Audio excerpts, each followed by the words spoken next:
Deus é bom. Gente, antes de começarmos a nossa palavra dessa noite, hoje inclusive começamos uma série que com certeza vai nos abençoar muito nas próximas semanas, e face a face de rapazes, né?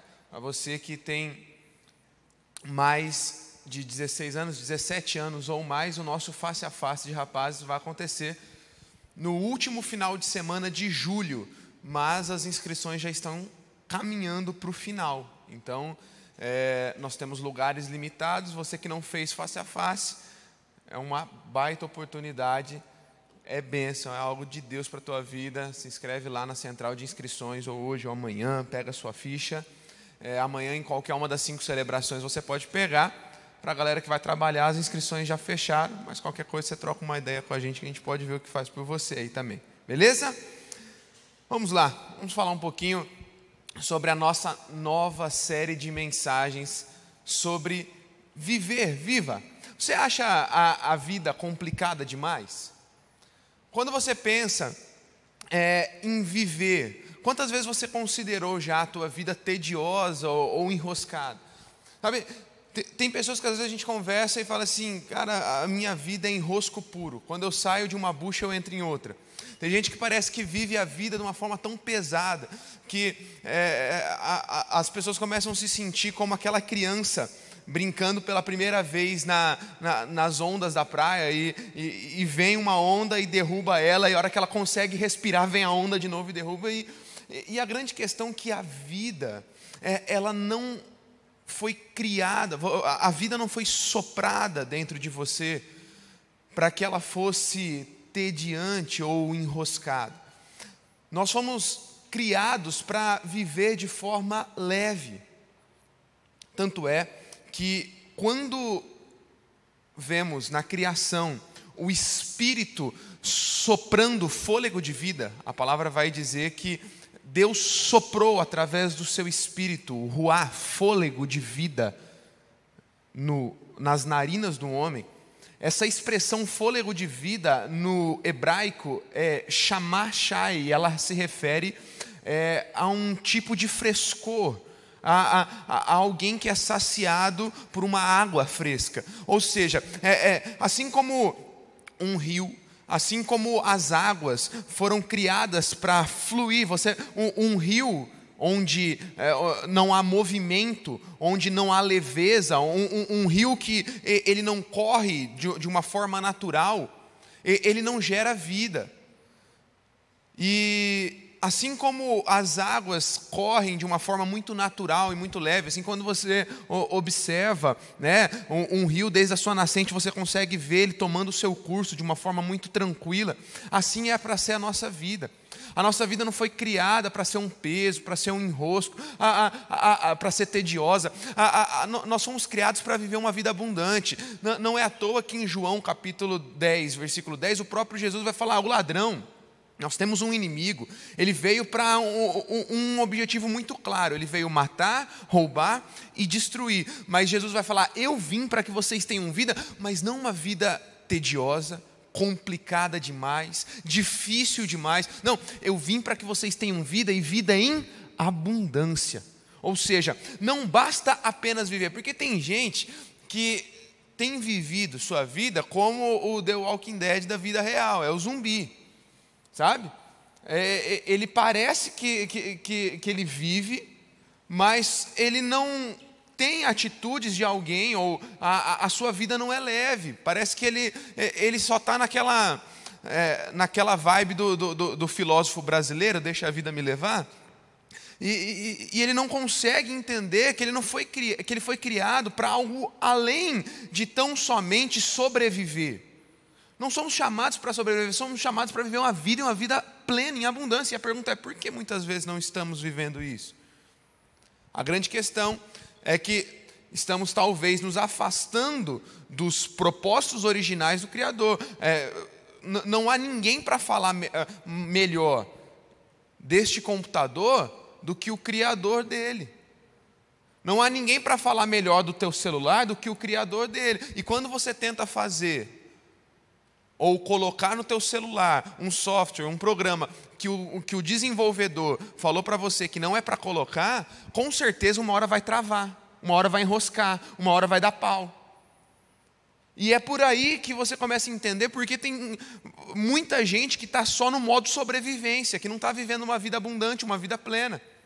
Porque nós temos um Criador, Deus, que nos criou a sua imagem, a sua semelhança, nos deu propósito, nos deu razão, nos deu todas as direções, princípios, valores para que a nossa vida fosse então leve e abundante, mas nós estamos tentando instalar novos softwares. Nós estamos tentando instalar novas maneiras de viver que o Criador não aprovou. Que o Criador falou, cara, isso aqui não é para você. Não é assim, eu não te criei para isso. E é a mesma coisa de você pegar um computador como esse e começar a querer instalar um monte de porcariada aqui. Quanto mais você instala coisas no teu computador, no teu celular, que o desenvolvedor não aprovou, a chance de travar é muito grande. E olha só, é a mesma coisa quando você pega um carro, e aí tem uma onda, né? Tinha uma onda um tempo atrás na galera que gostava de fazer, hoje não tem mais... Agora é remapear, é a palavra nova, mas a galera gostava de chipar os carros. O que acontece quando você chipa um carro? Se você não sabe o que é isso, pergunta para alguém que sabe. O que acontece? Fala comigo, perde a garantia. Se você pegar o teu celular está falando lá assim, ó, não pode entrar na água. Teu celular é resistente à água, ele não é a prova da água. Aí você pega lá e entra com ele dentro da piscina. O que vai acontecer? Perdeu a garantia. Se der pau, é por conta e risco. Ninguém vai devolver o teu dinheiro, ninguém vai te dar um celular novo. Porque você está utilizando o seu celular, o seu carro, o aparelho que você comprou de uma forma que ele não foi criado, que ele não foi planejado. Então já começa por aí. Quer viver uma vida abundante? Viva da forma que Deus te criou para viver. Viva os princípios que Ele criou você para exercer. Ande num caminho que Ele já determinou e que Ele já trilhou e que Ele já te falou que é bom. Porque se não fosse assim, a palavra dele não diria que a vontade dele é boa, perfeita e agradável. Se a vontade dele é boa, perfeita e agradável, você já começa a entender que se você vive de acordo com a vontade dele, você vai viver uma vida boa, perfeita e agradável. Muita gente não vive uma vida agradável, vive uma vida tediosa, enroscada. Muita gente não flui porque não está seguindo as orientações do seu Criador. E nós falamos tanto aqui na Juventude Alive sobre ganhar o mundo, sobre conquistar, sobre avanço, sobre o reino de Deus. E uau, isso é fantástico isso. Mas nós não vamos transformar a sociedade e tudo mais perdendo a nós mesmos.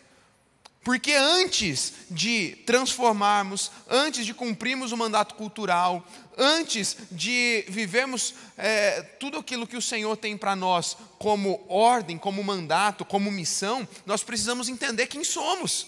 Tanto que você está lá numa série de mensagens aos domingos sobre a estratégia da ocupação.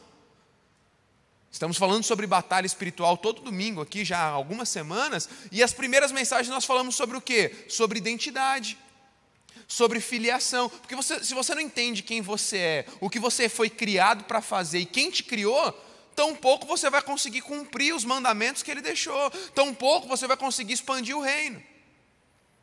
Não é à toa que Mateus capítulo 16, 26 vai dizer: do que adianta uma pessoa ganhar o mundo inteiro e perder a sua alma? O que dará uma pessoa em troca da sua alma? Queremos ganhar o mundo? É óbvio. Queremos expandir, queremos avançar, queremos levar a mensagem do reino? Queremos, é o nosso propósito, é a nossa missão, é o mandato cultural. Amanhã vamos ouvir um pouquinho mais sobre isso. Mas não faremos isso sem viver uma vida leve, uma vida abundante. Só vivemos uma vida abundante se seguimos à risca os princípios do Criador. E por que você deveria se importar tanto com esse assunto? Simplesmente porque uma vida bem vivida é um outdoor da graça de Deus. Você viver a tua vida de forma plena e abundante é você estampar na tua vida como aqueles outdoors que você anda na rua e você vê lá aquela propaganda. As pessoas vão olhar para a tua vida e elas vão ver a graça de Deus, elas vão ver a propaganda da graça de Deus através da tua vida. E quando elas olharem para você e virem alguém que não vive uma vida pesada, que não vive uma vida enroscada, que não vive uma vida pacata, no modo sobrevivência, mas eles olharem para você e falar assim: uau, eu preciso viver o que o Pugina vive, eu preciso viver o que o Felipe vive, porque, cara, ele pode estar passando pelo que for, ele passa por dificuldades como eu, ele passa por dias difíceis como eu, ele tem que enfrentar todos os dias a tristeza, o abatimento, a correria, ele enfrenta tudo que eu enfrento, mas a vida dele parece tão mais leve, e quando as pessoas olharem para nós e enxergarem essa vida leve e abundante que o Senhor tem para nós, eles verão um outdoor, eles verão uma propaganda do que é viver a graça de Deus, do que é viver debaixo da proteção e do cuidado do Criador. Então, por favor, não ative o modo sobrevivência na tua vida. Saiba que Deus está sempre no controle. Se nós seguimos as estratégias e a forma que Ele já nos ensinou a viver, viveremos uma vida abundante, porque é para isso que Ele veio, para nos dar vida e vida em abundância. Por isso, nós estamos aqui então nessas próximas 3 semanas para falar sobre viver os nossos relacionamentos, falar sobre viver feliz. Eu acho interessante essa questão do viver feliz, porque Paulo vai dizer que ele aprendeu o segredo de viver contente em todas as situações. Sabe quando que Paulo escreve isso? Ele escreve isso quando estava preso. Aí você vai começar a entender que o próprio Criador nos dá, então, as condições de, mesmo que tudo esteja desmoronando ao nosso redor, a gente aprende a ser contente, viver feliz em todas as situações, todos os momentos. A gente precisa entender o poder do contentamento. Mas isso eu não vou entrar muito fundo, porque é a próxima mensagem. Mas também falaremos ainda nessa série sobre viver a nossa vocação. Você está preparado? Bora viver? Hoje eu quero falar com você sobre viver os nossos relacionamentos. Vamos orar mais uma vez? Jesus, fale conosco. Nós estamos prontos para ouvir sua voz e nós queremos tudo aquilo que o Senhor tem preparado para as nossas vidas. Te amamos, te honramos nessa noite, entregando todo louvor e toda adoração. Oramos assim em teu nome, que é poderoso para fazer infinitamente mais daquilo que pedimos ou pensamos. Amém e amém. Eu quero falar sobre relacionamentos então. Quem aqui é casado? Levanta a mão. Quem aqui está namorando? Eu precisava fazer essa pergunta, gente, né? Gabriel e Júlia acabou de oficializar. Você pode aplaudir a Jesus pela vida deles? Ó que benção. Precisava fazer eles passar essa vergonha. Glória a Deus. Quem aqui é solteiro? Meu Deus, Deus tem misericórdia da vida de vocês, gente. Mas essa palavra, ela vem como uma ajuda, um auxílio dos céus, tanto para você que já é casado, tanto para você que está namorando, tanto para você que está esperando no Senhor, como todo bom crente gosta de falar, não é mesmo? Gênesis 2,18, não é bom que o homem esteja sozinho. Gente, não há poder no isolamento. Deus, no seu amor imensurável por nós, nos colocou num lugar de necessidade, de proximidade. Todos nós precisamos de relacionamentos saudáveis. O ambiente que você se encontra tem poder de moldar a forma como você enxerga tudo ao teu redor. Não é à toa que a palavra de Deus já dizia que as más companhias corrompem os bons costumes. E aí, hoje, os coaches e especialistas em inteligência emocional só pegam isso que a Bíblia já falava há muito tempo atrás e vão falar para você o quê? Que você é a média das 5 pessoas que você mais convive. Por quê? Porque o Senhor nos criou para relacionar. Quando Deus cria o homem e Ele olha para o homem, Ele fala assim, não é bom que o homem esteja só. Mas espera aí, já tinha uma criação. Já existia uma criação linda que Deus criou. Os animais já estavam aí, lembre-se que o homem foi a última coisa da criação de Deus. Então, os animais já estavam por aí, né? Já tinha toda a criação para o homem desfrutar, mas de repente Deus olha para o homem e fala assim: não é bom que ele esteja sozinho. Não é bom que ele viva simplesmente com os animais e com essa linda natureza que eu criei. Eu preciso criar companhia para ele. Porque nós fomos criados, está no nosso DNA a questão de relacionamento. É por isso que você não pode viver isolado. É por isso que talvez, num momento de tristeza, angústia, depressão, você até queira se isolar, mas naturalmente você vai perceber que isso não vai te fazer bem. Por quê? Porque você não foi criado para estar sozinho. Você pode até brigar contra o seu próprio coração, com a sua própria mente. Você pode até brigar contra tudo e contra todos e dizer: não, eu prefiro ficar sozinho. Não. Mas sabe por que isso não vai te preencher? Porque está no teu DNA. Está na tua essência. Deus te criou para se relacionar. E a gente precisa pensar um pouco melhor então, já que fomos criados para nos relacionar. E já que as más companhias corrompem os bons costumes e somos a média das 5 pessoas que mais andamos, a gente precisava tomar mais cuidado quais são os tipos de relacionamentos que a gente está tendo. Mas isso aqui é uma outra mensagem, porque eu quero aproveitar que amanhã é dia dos namorados para focar mais naquilo que você estava pensando mesmo, no relacionamento conjugal, no relacionamento de um homem, de uma mulher, namoro, noivado, casamento. Eu quero focar nisso. Mas eu já começo falando um pouquinho sobre essa questão dos relacionamentos em geral, porque isso tem muito a ver com o teu relacionamento futuro. Você que está solteiro, você que vai ainda namorar, noivar, casar, tem tudo a ver. Porque você precisa sonhar com um casamento, sonhar com uma família. E quando você começa a pensar no futuro, as pessoas que você convive hoje vão com certeza te apontar para como vai ser a tua família no futuro. Sabe por quê? Porque se você é a média das 5 pessoas que você mais convive, se a própria palavra de Deus vai falar para você andar com gente boa, e que quando você anda com gente ruim, os teus costumes também se tornam ruins, quando você está pensando em família no futuro, você já está se preparando para ela. Quando chegamos no casamento, provavelmente já temos toda a nossa formação e visão de mundo, a base dela pelo menos construída. É por isso que, eu já vou falar um pouquinho mais sobre isso, quando entra no casamento, muitas vezes existe aquele choque cultural. Eu sou de uma forma, minha esposa de outra, e nós fomos criados em contextos sociais diferentes, em contextos familiares diferentes, com amizades diferentes, e às vezes quando há aquela união e a gente começa então a morar junto, existe aquele primeiro choque. Por quê? Porque toda a sua vida, desde que você nasceu, você já está sendo preparado para a tua família e às vezes você nem sabe. Você está se preparando para ter uma família através da família que você já tem hoje. Você está se preparando para a tua família através dos relacionamentos que você cultiva hoje, das pessoas que você anda por perto. Por isso que você tem que tomar muito cuidado. Como estão os teus relacionamentos familiares? Como estão os teus relacionamentos de amizade? Porque tudo isso está apontando diretamente para o futuro que você vai viver em Deus. A forma como que você se relaciona com a tua família atual vai influenciar diretamente sobre a tua família futura.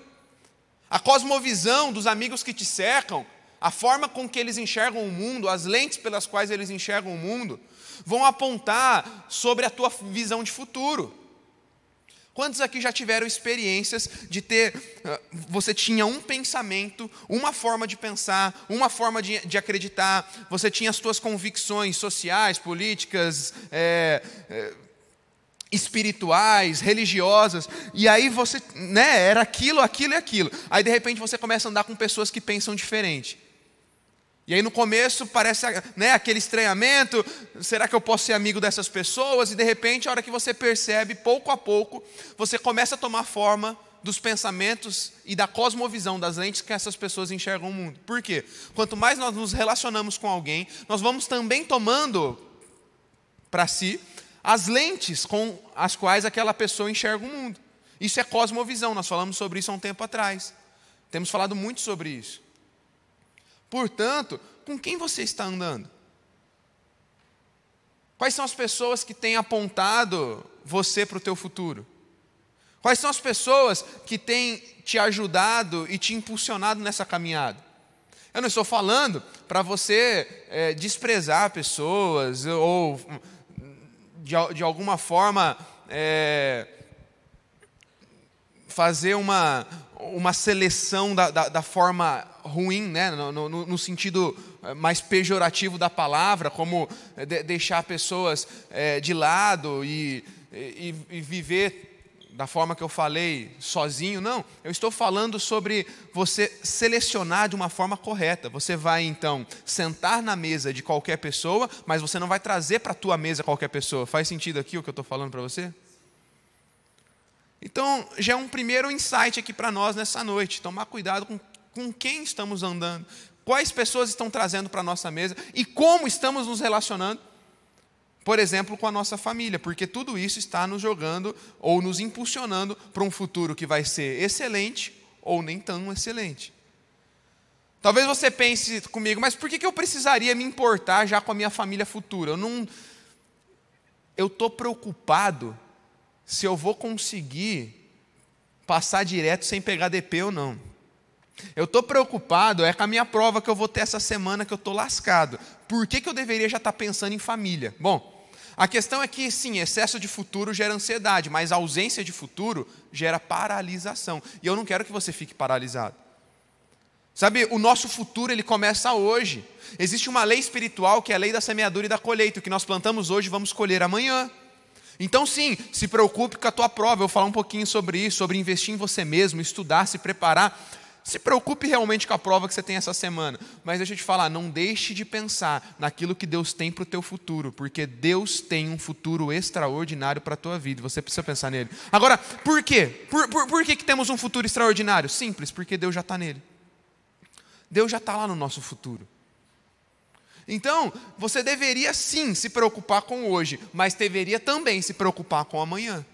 Você deveria também fazer planos. Tem pessoas que equivocadamente usam Provérbios 16:1 para pensar que não precisamos fazer planos. Olha só, Provérbios 16:1, é da natureza humana fazer planos, mas a resposta certa vem do Senhor. Muitos usam esse texto para fazer afirmações erradas, dizendo, olha, não se preocupe com nada, é Deus que já cuidou de tudo, então não fica preocupado com amanhã, não fica preocupado com o teu futuro. Não, deixa eu te dizer, quando o Senhor fala sobre não nos preocuparmos, Ele está falando sobre ansiedade, é o excesso de futuro. Mas em momento algum eu vejo na Bíblia, Deus nos dando orientações para esquecer o futuro, para não planejar. Quem não planeja, planeja para fracassar. A grande questão é que Provérbios vai dizer que é da natureza humana fazer planos, ou seja, Deus também colocou no teu DNA a capacidade de planejar, de sonhar, de pensar no teu futuro, de pensar nos teus negócios, de pensar no teu casamento, de pensar naquilo que você quer viver daqui a alguns anos. Mas quando você então entende essa capacidade, isso que já está na tua natureza de planejar, você submete isso a Deus, e agora Deus vem com a resposta, se vem dele ou se não vem dele. E talvez nós pensamos sobre tantas coisas, a profissão que queremos seguir, os nossos sonhos pessoais, o carro que queremos ter, a casa que queremos conquistar, as realizações profissionais, e muitas vezes eu não vejo pessoas sonhando já com a sua família, planejando, ou de alguma forma sendo intencionais na construção da sua família desde já. E eu quero te chamar a atenção nessa noite, você principalmente que é solteiro, que é a maioria aqui do auditório, para que você então fale assim, Deus, eu entendi essa palavra e a partir de hoje tudo que eu fizer, eu serei intencional para construir mais um tijolinho no muro de proteção sobre a minha família, a família que o Senhor tem para mim no futuro. Que você seja a partir de hoje intencional em falar assim, eu já estou me preparando desde já, eu nem sei quem que é. Eu não faço ideia, não estou gostando de ninguém, estou aqui no rolê, mas nem sei. Nem estou pensando nisso, estou pensando na minha faculdade, estou pensando na minha prova, estou pensando em tanta coisa que eu tenho para fazer, mas mesmo sem nem estar pensando num namoro para agora, eu já vou me preparar, eu já vou ser intencional em tudo que eu faço, porque o coração do homem faz planos, planeja. E aí o Senhor vem com a resposta certa. E eu sei que então eu posso ser bem-sucedido no futuro. Amém? Gênesis capítulo 2, versículo 18 a 24. O Senhor disse: não é bom que o homem esteja sozinho. Farei alguém que o ajude e o complete. O Senhor Deus formou da terra todos os animais selvagens, todas as aves do céu, trouxe-os ao homem para ver como os chamaria. O homem escolheu um nome para cada um deles, deu nome a todos os animais domésticos e a todas as aves do céu e a todos os animais selvagens. O homem, porém, continuava sem alguém que o ajudasse e o completasse. Então o Senhor Deus fez cair num sono profundo. Enquanto o homem dormia, tirou dele uma das costelas e fechou o espaço que ela ocupava. Dessa costela o Senhor Deus fez a mulher e trouxe ao homem. Finalmente exclamou o homem: essa é osso dos meus ossos, carne da minha carne. Será chamada mulher, porque foi tirada do homem. Por isso, o homem deixa pai e mãe, se une à sua mulher, e os dois se tornam uma só carne. Sabe, quando Deus estabelece o conceito de família, aqui ainda na primeira família do mundo, Adão e Eva, Ele nos ensina que família nos ajuda e nos completa. Ele fala: olha, farei alguém que o ajude e complete. O homem, porém, continuava sem alguém que o ajudasse e completasse. Acabei de falar disso. O homem, ele tinha todos os animais, toda a criação à sua disposição, mas ele ainda se sentia vazio, porque família é plano de Deus para que haja, então, agora em nós, um complemento, para que agora estejamos completos. Muitas vezes, essa questão de ser completo vai envolver diferenças. Homens e mulheres são totalmente diferentes, mas são as nossas diferenças que estão nos ajudando a completar o plano perfeito de Cristo. Por isso que nós precisamos estar ligados cada vez mais nesse fenômeno social que está tentando distorcer o que é a masculinidade bíblica e está tentando distorcer também aquilo que Deus fez de mais lindo na mulher, que é a mulher ser feminina. É por isso que nós vemos agora inversão de valores. Homens querem se comportar como mulher, mulheres querem se comportar como homem. Mas se o próprio Deus fez diferente, Ele já tinha na sua criação a questão que seríamos diferentes justamente porque iríamos nos completar.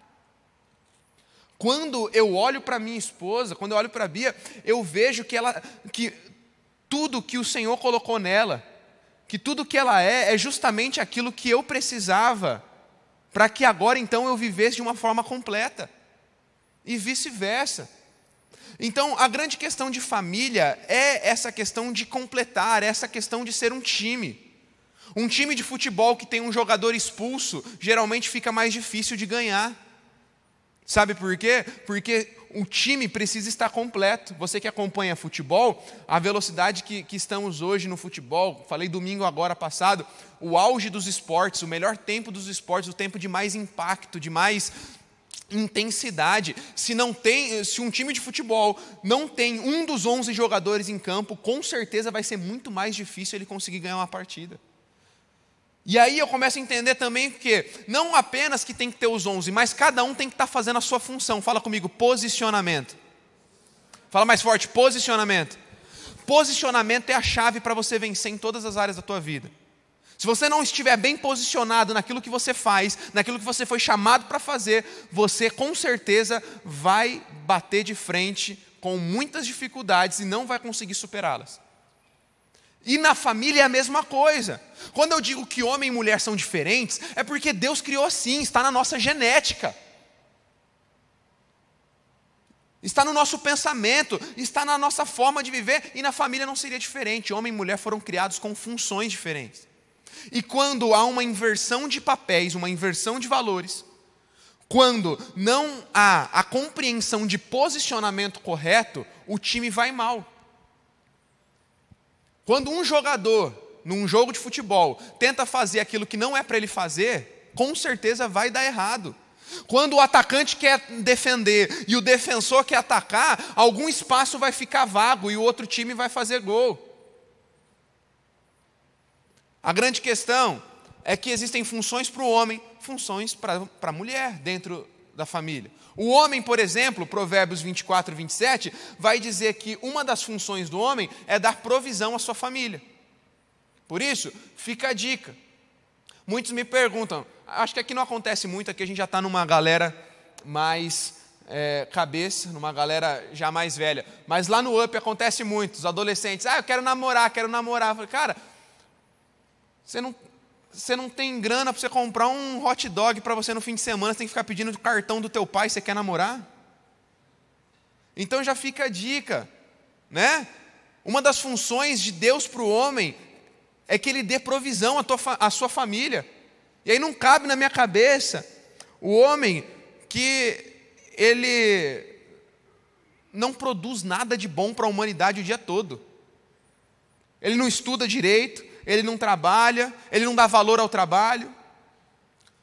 A Bíblia vai falar que o trabalho dignifica o homem. Então, homem, por favor, aprenda o valor do trabalho, aprenda o valor de crescer, de desenvolver. Aprenda o valor de prosperar com aquilo que Deus já tem te dado. 1 Timóteo 5,8 vai falar que outra função do homem é proteger e apoiar. Outra função do homem, amar sua esposa como Jesus ama a sua igreja. Outra função do homem, ser líder do lar. Não é ser aquele... E aqui fica muito claro que líder não é aquele que manda. Líder não é aquele que oprime. O líder é aquele que lidera pelo exemplo. A Bíblia vai dizer, homens, vocês são líderes do lar, assim como Jesus é o líder da igreja.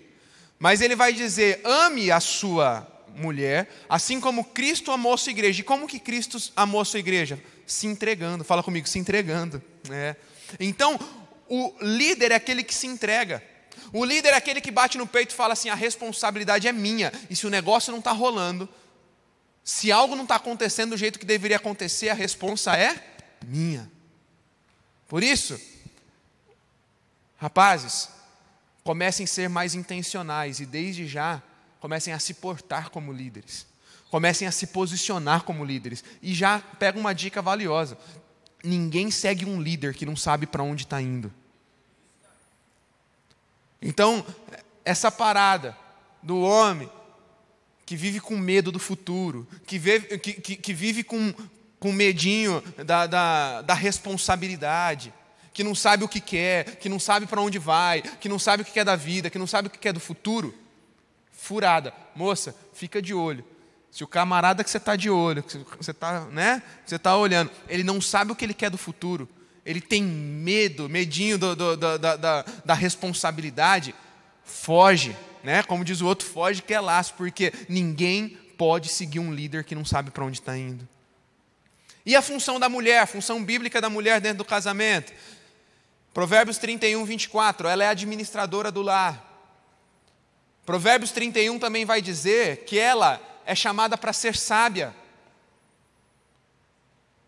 E Efésios capítulo 5, 24, vai dizer que ela também foi chamada para ser submissa. Submissão é estar na mesma missão.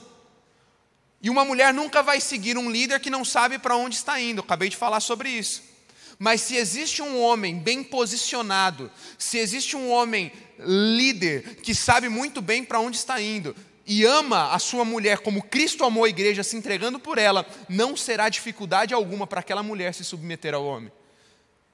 E aqui eu preciso novamente desenhar, para que fique bem explicado, que submissão não é ser menos importante, não é não ter voz ativa. Submissão é estar debaixo da mesma missão, sabendo que alguém está liderando pelo exemplo.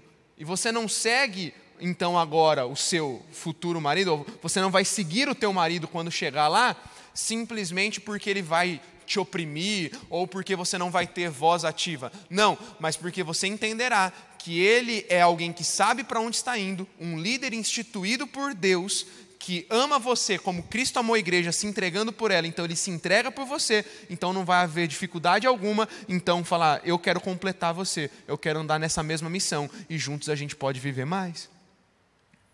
Agora, por que muitas vezes esse negócio não está encaixando? Não está encaixando porque as pessoas não estão se posicionando na sua função.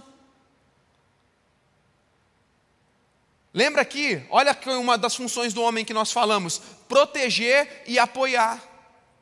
Eu vi uma história um tempo atrás que me chamou a atenção, é a história do Titanic. Quem aqui já assistiu o Titanic? O que acontece no Titanic?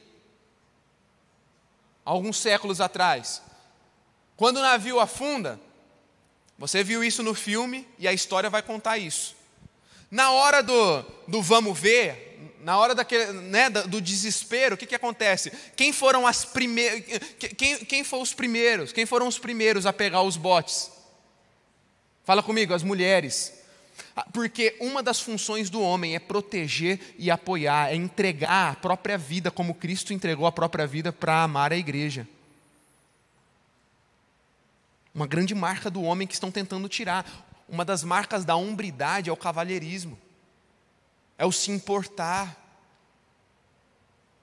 E aí, o que acontece? Lá no Titanic, o número de mulheres que se salvaram foram muito, mas muito maior do que o de homens. Por quê? Porque os homens doaram a própria vida para que as mulheres se salvassem. A história vai dizer que já um tempo mais recente, na década de 90, houve um naufrágio de um navio bem parecido com o naufrágio do Titanic. E aí, com esse tempo que estamos vivendo de inversão de valores, homens que estão se tornando cada vez mais femininos, perdendo sua identidade masculina, a sua identidade de homens fortes, homens de Deus, homens que entregam sua vida pelas mulheres. Aí, a ordem não era mais primeiro as mulheres, depois os homens. Salve-se quem puder. E aí eu estava vendo essa pesquisa que fez a comparação entre o naufrágio do Titanic e esse naufrágio dos anos 90.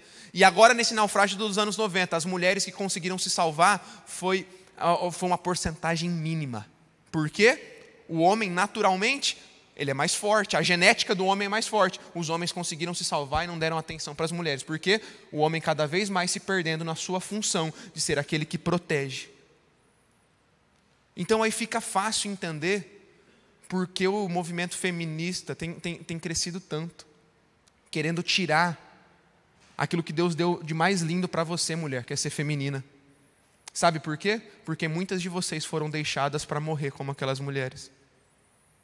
Encontre uma mulher que se diz feminista e não entende nada dos valores e das funções que Deus já determinou, e você vai encontrar provavelmente uma menina que foi deixada para morrer, que foi deixada para trás, porque não teve um homem que se importou com ela e que amou ela como Cristo amasse a igreja. Isso é sério, não é, gente? Sabe o que está acontecendo na Europa?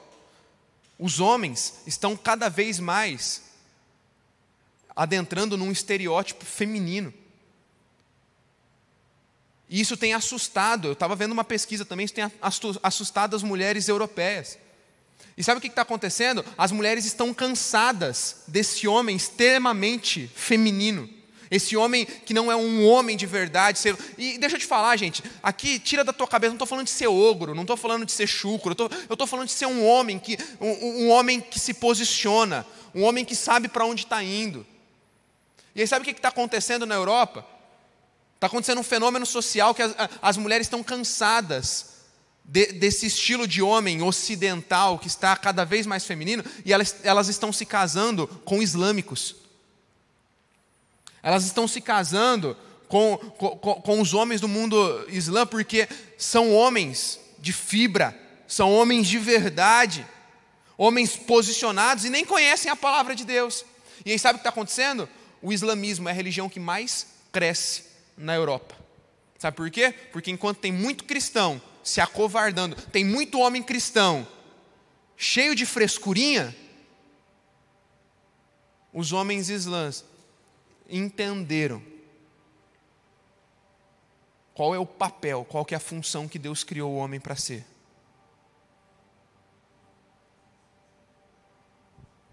Mas família nos dá senso de unidade. Ele fala, este é osso dos meus ossos, carne da minha carne, os dois se tornaram um. Ei, unidade. Família nos faz entender o que é ser um só. A alegria que há na intimidade. O ser um, a parceria de estar junto com alguém. O mundo vai dizer que você vai casar e você vai ficar preso, mas a palavra de Deus vai dizer que você vai casar e agora tudo que você já tinha de bom em você será potencializado. Família nos impulsiona para novos desafios, por isso o homem deixa pai e mãe e se une à sua mulher. Ei, quantos aqui eu vejo, quantos na nossa geração eu vejo com medo de casar, medo de crescer, medo de assumir responsabilidade? E eu não vou mentir para você, gente, família não é parque da Disney. Vai ter treta, vai ter discussão, vai ter dia mal, mas eu não casei para ser feliz. Eu casei para fazê-la feliz. E eu casei por um propósito. E sempre vai ser assim na nossa vida. Sempre vai ter alguém tentando nos tirar das responsabilidades. Eu lembro quando eu fui casar, para quê? Você é muito novo. Para com isso. Curte mais um pouco, espera mais um pouco, depois você casa. Aí a gente casou. Logo nos primeiros anos de casamento, a gente não vai demorar para ter filho, não. Não, para quê? Curte mais um pouco o casamento. Depois vocês pensam nesse negócio de ter filho. Aí foi, também a gente não deixa ninguém ficar se metendo na nossa vida, foi lá, pronto, Telzinho está aí. Aí agora a gente já falou, não, já veio o segundo, gente, nós estamos aqui para multiplicar a terra. Aí já estamos, você é louco, mais trabalho. Eu falei assim, gente, eu não casei, eu não tive um filho para evitar problemas. Ei, guarda uma coisa na tua mente, o objetivo da vida não é evitar dificuldades. Tem gente que só vive o modo sobrevivência porque fica a vida toda tentando evitar dificuldades. Você não nasceu para evitar dificuldades, você nasceu para ir em direção a um propósito. Então, por favor, quando a dificuldade vier ao teu encontro, lembre do propósito que você tem. E não pare diante das dificuldades, não tenha medo, cresça, avance, prospere. Família nos ensina a deixar um legado para as próximas gerações. Então Deus os abençoou e disse, sejam férteis e multipliquem-se, encham e governem a terra. Ei, Deus quer que você sonhe com filhos. Deus quer que você povoe a terra. Não cabe na minha mente um cristão não querer ter filhos. Muitas vezes tem gente que fala assim, eu não quero ter filho, por quê? Muito difícil. Vai atrapalhar a minha rotina, vai atrapalhar o meu corpo. Ei, não há preciosidade maior do que gerar outra pessoa, do que ser bênção na vida de outra pessoa.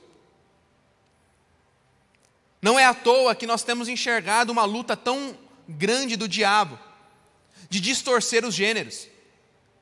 Por que Deus criou o gênero masculino e feminino, gente? Por que só existe... Ei, deixa eu te dizer uma parada que talvez você não entenda. Podem estar tentando colocar aí um monte de gênero. Agora, a pancada de tipos de gênero diferentes. Mas deixa eu te falar, isso não é identidade, isso é comportamento. Então tem gente que fala, eu me comporto como gênero tal, eu me comporto como gênero tal. Mas isso não é bíblico, isso nem tampouco é identidade. Identidade em Deus só tem quem é filho e quem não é filho. E quando a gente entende a nossa identidade em Deus, que é ser filho, a gente vive o padrão de gênero do céu.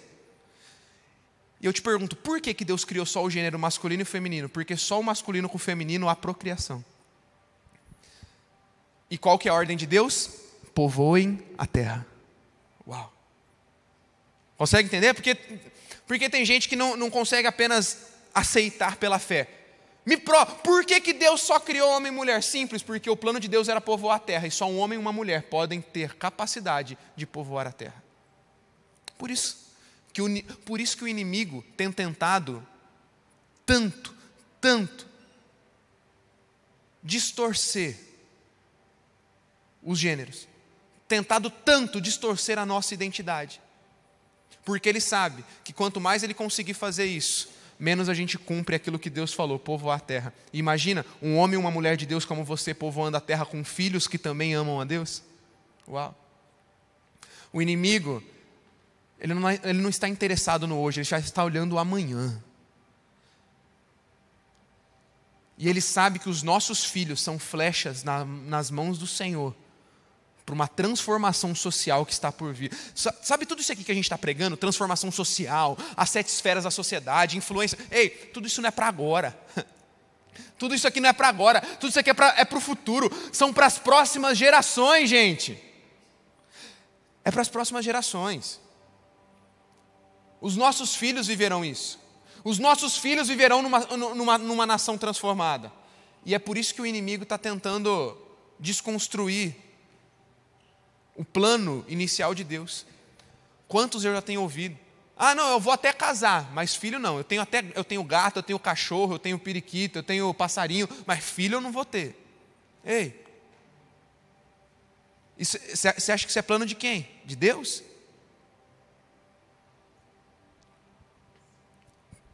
Deus já disse, povoem a terra. Você precisa sonhar com filhos. Talvez você não sonha porque você teve um trauma. Talvez você não teve uma paternidade bem resolvida. Talvez você fale assim, cara, eu não tive pai, eu não tive uma mãe bacana, e eu não quero errar também com meu filho, mas deixa eu te falar.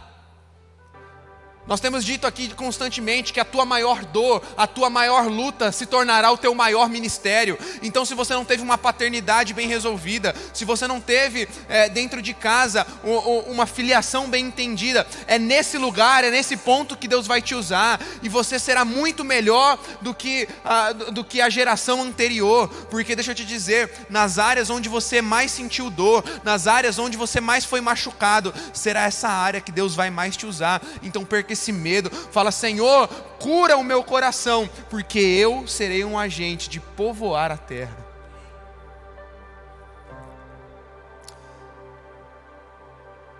Sonhe com uma família. Sonhe com uma família. Nossa, eu tinha tanta coisa para falar aqui, gente.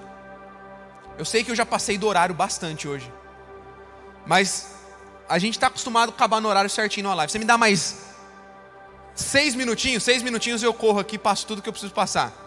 Combinado? Tá legal, gente? Vocês estão entendendo?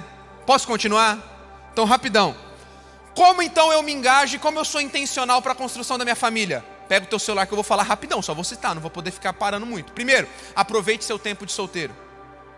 Efésios 5,15, portanto sejam cuidadosos do seu modo de vida, não sejam insensatos, mas sábios, aproveitem ao máximo todas as oportunidades nesses dias maus. Fala comigo, oportunidades. Aproveite bem sua vida de solteiro. Há um momento certo para tudo, diz Eclesiastes 3,1. Paulo vai falar, olha, se você pode, não se case, porque você vai poder servir mais ao reino. Paulo vai falar, mas se você não consegue refrear os teus desejos aí, então casa, porque Paulo vai falar, melhor casar do que abrasar. O que Paulo está ensinando? Há um valor no momento que você está solteiro. Aproveite, estude, cresça, desenvolva, sirva ao reino de Deus.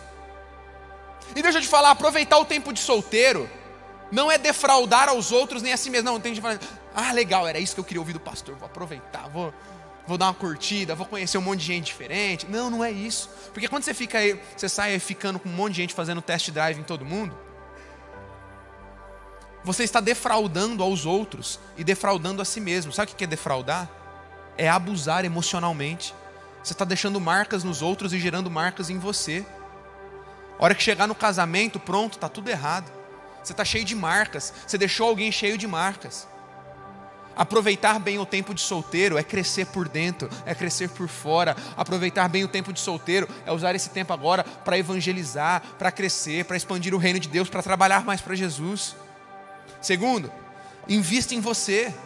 Seja intencional. Cresça do lado de dentro, na tua essência.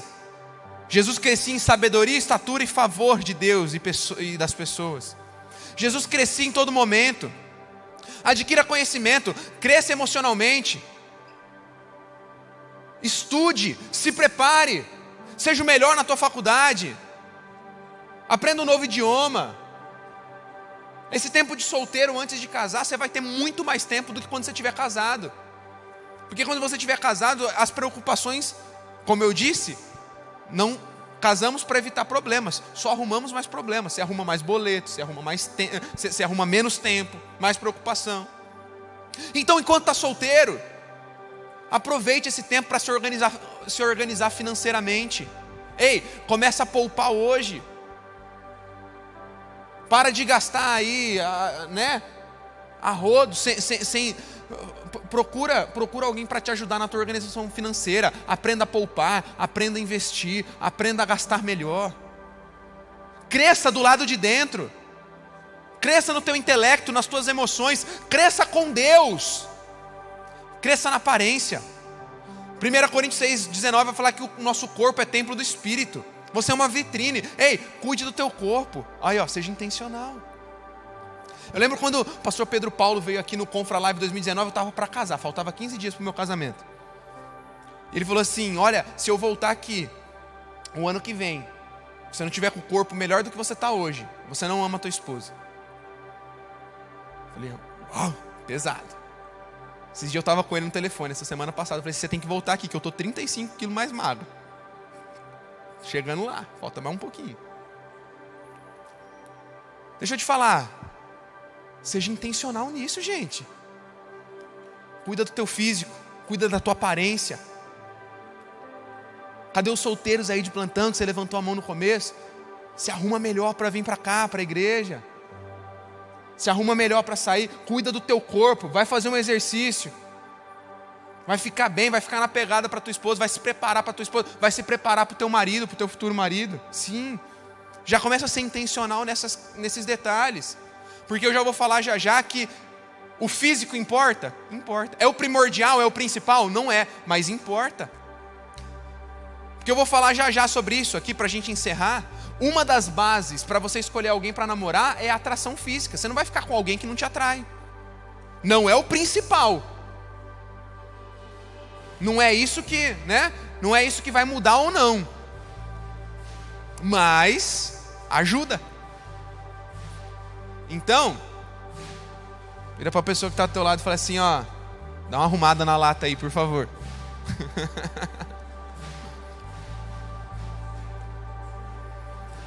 Terceiro e último para a gente encerrar. Seja intencional, investindo no seu futuro relacionamento. Investindo no seu relacionamento futuro. E como que você faz isso? O pessoal já estava tocando aqui, já querendo que eu acabe, gente. Pelo amor de Deus, estou acabando. Como que você investe? Uma parte mais prática. Pense, namorar para quê? Qual é o objetivo de um namoro? O namoro, ele visa o casamento. Não inicie um relacionamento se você não tem certeza que quer se preparar para o casamento. E preste atenção, não é se você não tem certeza que vai casar. Porque, gente, acontece, namoros acabam, normal. Não há pecado nisso. Mas não entre num relacionamento, num namoro, se você não tem certeza que você quer se preparar para um casamento. Não entra para perder tempo em relacionamento. Gente, olha aqui para mim. Se está pintando aí uma proposta de você iniciar um relacionamento, mas você não tem certeza que você já quer começar a construção e se preparar para um casamento, não perde tempo, não começa a namorar. Só começa a namorar quando você fala assim, ó, não é que eu já vou casar agora, mas eu já vou começar a me preparar para o casamento. Aí quando você já tiver essa compreensão, aí você começa. Senão você vai perder tempo e você vai fazer o outro perder tempo. É para isso que é um namoro. Nem sempre dá certo, mas o que importa agora é a sua intenção. O futuro pertence ao Senhor, mas faça a sua parte. Tenha maturidade, não perca tempo com a pessoa errada. Se prive de feridas emocionais. Como mais você se prepara intencionalmente? Sendo proativo. Eu falei assim, quantos estão solteiros? A gente falou, né? O crente gosta de falar, estou esperando em Deus. Beleza, mas Deus faz a parte dele e você faz a sua. Então se você já tem certeza que você, né, quer se preparar para o casamento, já tem a pessoa em vista aí, já está tudo certinho, cara, vamos lá, ação, seja proativo, vai conhecer, chama para sair, chama para dar um rolê depois da igreja, seja proativo. Ei, Deus, ele aponta para o sobrenatural, mas o natural quem tem que fazer somos nós. Então aí uma outra parte interessante para você também, uma ótima dica para vocês da Live Livre aí que estão esperando em Deus. Espere, mas esperar em Deus envolve ação. Fala comigo, ação. Fé gera movimento. Tem gente que está esperando o anjo trazer do céu e falar assim, ó, essa é tua esposa, aqui está a aliança para você também, não precisa nem gastar dinheiro com a aliança, está aqui. Vai, pode pôr na mão dela. Ei, esquece, parceiro. Você que vai ter que botar a mão no bolso, trabalhar, comprar tua aliança, chamar para sair, pagar um lanchinho, né? Fazer aquele rolezão. Não dá, parceiro, não dá. Para a gente fechar, muita gente me pergunta, pastor, existe a pessoa certa? Eu escolho ou Deus escolhe? Gente, amar é sentimento? Amar é sentimento? Amar é o quê? Decisão. Se eu decido amar, e se Deus joga para mim a responsabilidade de amar, não existe alma gêmea. Eu tenho muita convicção disso. Esse é o meu pensamento. Hoje, eu olho para a Bia como a esposa que o Senhor me deu e como aquela que me completa. Mas um mundo tão grande não teria apenas ela. Ela não é minha alma gêmea. Eu escolhi, eu decidi amá-la. E eu decidi estar com ela até o final da minha vida.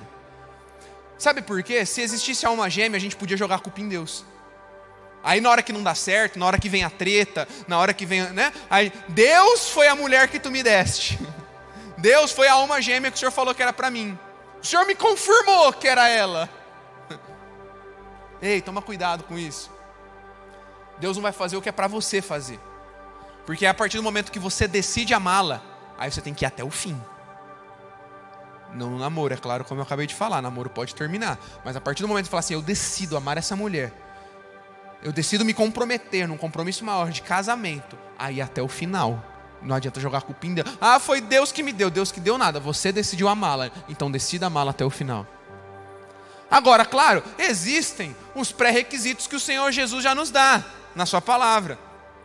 Eu gosto de falar que existem 3 coisas básicas para você definir quem você quer namorar. Primeiro e principal,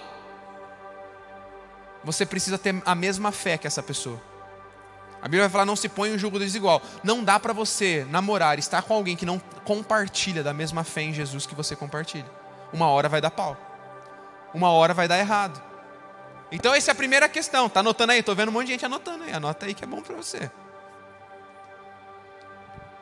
Tem gente que fala assim, eu tô encalhado. Hoje eu tô fazendo você não ser mais um encalhado. Você vai ser um engajado. Você vai ser alguém que está intencionalmente já se preparando para o melhor de Deus na tua vida.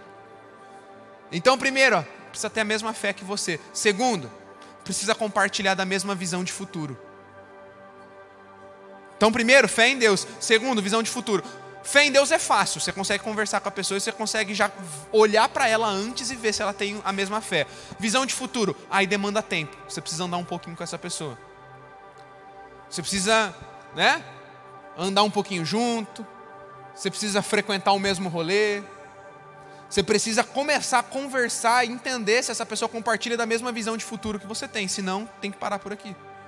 Terceiro e último. Muita gente acha que não é importante, mas é importante a atração. Claro que não é o principal, porque Deus pode mudar. A Bíblia vai falar que, né, que o coração, a pessoa alegre, né? A pessoa feliz deixa o rosto dela mais formoso, né? Então fica aí uma dica para você. Às vezes você não precisa ser nem bonito, você só precisa ser alegre. Só precisa ser feliz. Então uma pessoa de bem com a vida, né? Às vezes ela vai falar assim, ele não era bonito assim. Mas ela vai começar a ver você tão feliz, tão sorridente, tão alegre. E aí, olha, me apaixonei. Então deixa eu te falar. Não é o principal. Às vezes de cara não vai atrair, mas você pode, se a pessoa compartilha da mesma fé, apaixonado por Jesus, se a pessoa compartilha da mesma visão de futuro, você pode tentar. Quem sabe Deus não pode mudar o teu gosto aí. Mas a atração é muito importante, afinal você não vai ficar com uma pessoa que não te atrai também fisicamente. Ei, cumpriu essas 3 regrinhas aí, é sucesso, irmão. Coloca diante de Deus. Seja um homem de verdade, seja uma mulher de verdade, começa a ser intencional na construção de um casamento. E aí a parte de Deus ele faz, ele vai abrir as portas para você. Invista em boas amizades, gente. Estatisticamente, 90% dos casamentos começa dentro já do ciclo de amizades que você já tinha. Essa informação é importante. Eu de você começava a olhar aí quem está do teu lado, quem vai sair com você já pro rolê. Estatisticamente, não, né? Não, ele é muito amigo, não dá certo. Não, ela é muito amiga, não dá certo. Gente, é estatística. Eu tô falando um negócio pra você que, tá jogando a teu favor a estatística. Aí, varão, pega essa aí, essa mulher. A gente é muito amigo. Justamente por isso, a gente é muito amigo. Olha só, que benção. Você vai falar pra ela assim, já pulamos uma etapa, a gente já se conhece, a gente é amigo, pega a dica. Invista em boas amizades. Ande com pessoas boas. Ande com pessoas apaixonadas por Jesus. Talvez você já teve relacionamentos que te feriram, que trouxeram dor ao teu coração, mas você precisa se abrir a novas experiências. Você pode hoje começar a ser intencional em tudo aquilo que Deus quer trabalhar em você para o teu futuro. Ei, e você que já está namorando, e já está se preparando para o casamento, lembre, o mesmo Deus que fez com que os corações de vocês se voltassem um para o outro, é o mesmo Deus que está interessado que vocês construam uma família linda, debaixo dos propósitos dele. Dê um passo de fé, e com certeza você vai ver o mar se abrindo diante de você. Quando eu converso com algumas pessoas, eu falo, e aí, você quer casar? E ela, não, agora não, está muito cedo. Você, né? Aí eu te pergunto, o que está te impedindo de casar? É porque realmente você não está pronto? Ou é mamon?